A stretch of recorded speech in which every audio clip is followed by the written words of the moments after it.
Olá pessoal, do canal da CSP Restaurações.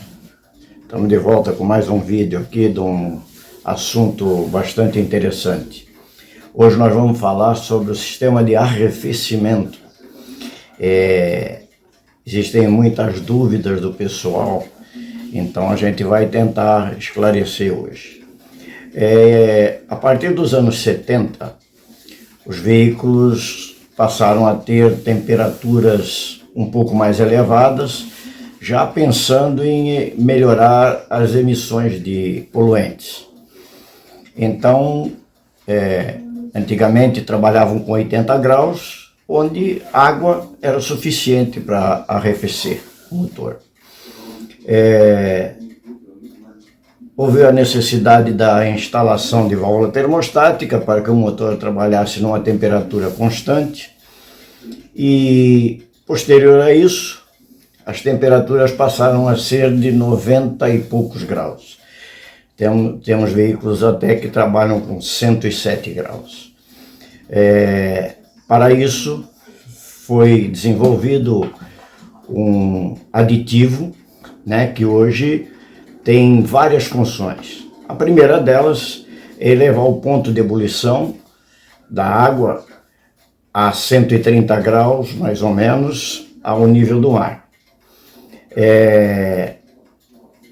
Temos também, hoje, a necessidade do aditivo para reduzir a eletricidade estática formada pelo trabalho do sistema. O líquido de arrefecimento circulando no sistema, com as ignições hoje de voltagens altíssimas, eles se tornam geradores de energia estática e que muitas vezes pode comprometer até o funcionamento do motor. Mas vamos voltar ao nosso ponto. O sistema passou por várias mutações, onde antigamente era um radiador com uma tampa e um dreno. Todo dia o motorista pela manhã tinha que completar o nível de arrefecimento. Na época era água pura, né? Posterior a isso,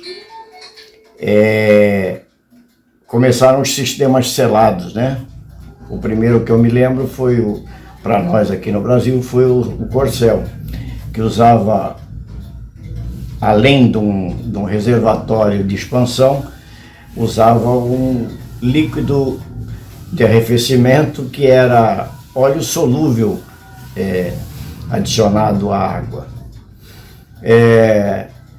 A partir de 74, os veículos Volkswagen Passat foram os primeiros a usar o aditivo, que na época se usava o AOE 50.000, que era o etileno glicol, que eleva o ponto de ebulição e também é anticongelante, certo?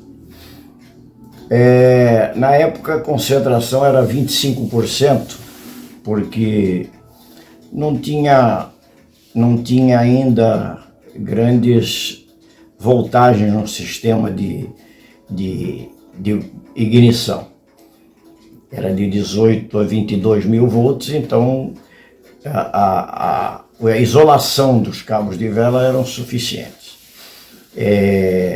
Posterior a isso, foi se evoluindo os motores e se obrigou também a ter aditivos de vários tipos, cada um para sua aplicação. O fabricante determina que um motor com bloco e cabeçote de alumínio usa um aditivo X, e bloco de ferro fundido e cabeçote de alumínio, outro tipo de aditivo, enfim. E depende também da aplicação. Serviço pesado é uma coisa, veículos leves é outra. E hoje a concentração foi aumentada para 55%. Existe um fenômeno, inclusive, E muitas vezes o motor é desmontado porque superaqueceu ou porque começou a misturar água para o cilindro, enfim. Quando desmonta o cabeçote, a linha de arrefecimento do cabeçote invadiu muitas vezes a câmara de combustão por uma corrosão, que na realidade não é, muita gente pensa que é uma corrosão de ataque químico, e não é. É uma corrosão por eletroforese. Essa onda parasita, que gera uma energia estática, é quem corrói, tá? Você pode provar isso com qualquer veículo. Você tira a tampa do radiador com cuidado, pelo amor de Deus, com o motor sem pressão, né, no sistema. Você põe no multímetro na 20 volts, né, e no DC 20 volts, e você põe o negativo do multímetro no radiador e o positivo no massa do veículo. E você vai observar que tem veículos que têm até 5 volts ou 500 milivolts, né? E os módulos trabalham todos com 5 volts. A partir daí, então, há um conflito de informação. A informação parte do seu sensor, X ohms, e chega no módulo completamente diferente. O módulo vai mandar o retorno para os atuadores conforme a informação que ele recebeu. Uma outra coisa que ainda piora, os veículos mais modernos com Redecan, isso é mais suscetível ainda, ok? Temos o sistema de expansão, né, com vaso expansivo. A tampa do radiador tem uma válvula, através de uma mola, que trabalha em torno de 1.1 bar. Quando a pressão do sistema atinge essa pressão de 1.1 bar, ela abre, ou seja, ela permite a passagem do líquido para o vaso de expansão. Quando o motor esfria, você tem a válvula de inflapressão na tampa, com menos 0,45 bar, então ela abre e permite que o radiador seja com o seu nível completado, ok? Existem outros sistemas em que o vaso de expansão está integrado ao sistema de arrefecimento, certo? Esse sistema aí, a tampa tem uma válvula também, e essa permite a saída e entrada de ar.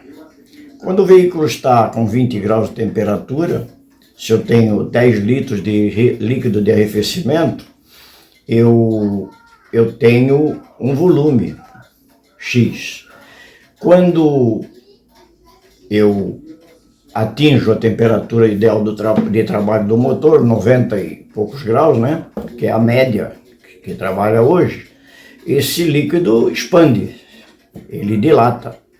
Então, onde cabia 10, só cabe 10. O excedente vai para o vaso de expansão. Isso gerou também, além de um sistema mais confiável, gerou também uma comodidade maior para quem dirige, né? Hoje não se verifica periodicamente, mas não com a frequência que se verificava antigamente, que eram todos os dias, ok? Os sistemas